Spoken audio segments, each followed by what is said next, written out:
मैं कटिहार हूँ। कटिहार की भौगोलिक स्थिति, कटिहार की सामाजिक स्थिति, कटिहार की आर्थिक स्थिति, कटिहार के शैक्षणिक स्थिति और कटिहार का विकास और कटिहार की इंडस्ट्रियल स्थिति जब तक के सुधर करके सामने नहीं आएगी तो कटिहार और कटिहार का विकास की गति पकड़ नहीं सकते। 1960 के दशक में, 1950 के दशक में, 1970 तक लगभग यहाँ इंडस्ट्री थी, उसमें लोग काम करते थे। रेलवे की भी प्रॉस्पेरिटी थी, रेलवे में लोग काम करते थे और परिवार की वजह से एक बाज़ार डेवलप था। कटिहार जंक्शन से कई दिशाओं में ट्रेनें जाती थी। कटिहार में 2 बड़ी बड़ी जूट मिल थे जहाँ हज़ारों परिवार पलते थे।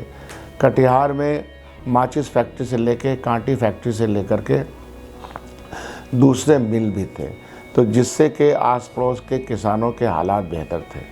आहिस्ते आहिस्ते आहिस्ते आहिस्ते गलत इंडस्ट्रियल पॉलिसी कह लीजिए या जो रिप्रेजेंटेशन होता है, जनता का रिप्रेजेंटेशन, उसकी नाअहली और कोताही की वजह से कटिहार की स्थिति में जो सुधार आना चाहिए था, और कटिहार की स्थिति के सुधार के बारे में जब मैं कहता हूँ तो कटिहार के जनता की स्थिति में जो सुधार आना चाहिए था वो नहीं आ सका। डीएस कॉलेज एक ज़माने में मिथिला यूनिवर्सिटी का एक बहुत अच्छा यूनिवर्सिटी हुआ करता था जहाँ डिपार्टमेंट वाइज प्रोफेसर्स थे। आज डीएस कॉलेज में 22 से 23 प्रोफेसर हैं, 17,000 स्टूडेंट हैं। इसके अलावा इसी कटिहार ज़िले में कई बेहतरीन किस्म के हाई स्कूल हुआ करते थे जहां बच्चों को पढ़ना और बच्चों को पढ़ाना गार्जियंस के लिए हर्ष का विषय होता था और गर्व का विषय होता था।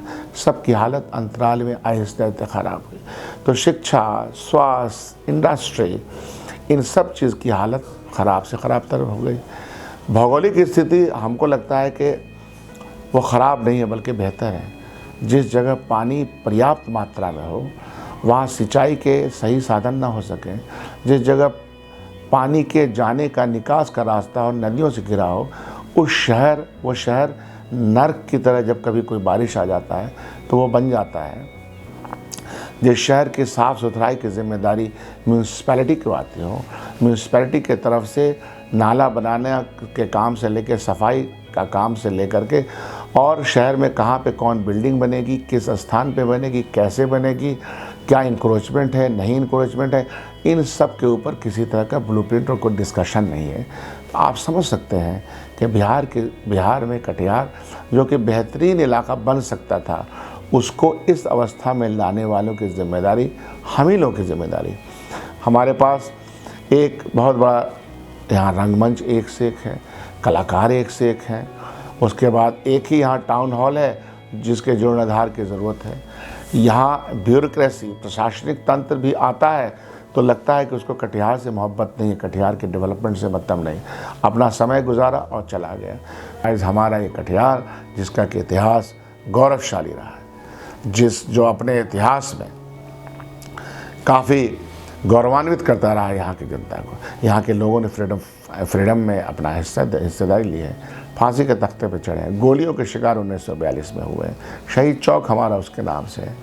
तो मिला जुला करके अगर देखा जाए और कटिहार ज़िले के ग्रामीण इलाकों में भी जो हालत है, हम महानंदा, कोसी, गंगा से घिरे हुए लोग हैं, तो हम ज्योग्राफिकली भी टफ़ कंडीशन में हैं। लेकिन कभी कभी ऐसा होता है कि टफ़ कंडीशन ईजी कंडीशन आपको बना देता है। इसलिए बना सकता है कि हम अगर उसका सही इस्तेमाल करें। तो ये जो डॉक्यूमेंट्री के माध्यम से कटिहार के विभिन्न क्षेत्रों से बातचीत हो रही है, एक्सपर्ट से बात हो रही है, पॉलिटिकल रिप्रेजेंटेटिव से बात हो रही है, प्रशासनिक तंत्र से बात हो रही है, ये बहुत बेहतरीन पहल है। ये नागर समाज का अपना पहल है और मैं मानता हूँ कि नागरिक समाज और नागरिक समाज के जो बुद्धिजीवी लोग हैं, जो प्रबुद्ध लोग हैं, वो लोग अगर ऐसी कोशिश करेंगे तो उसका फल, परिणाम और उसकी सफलता को रोक नहीं सकता।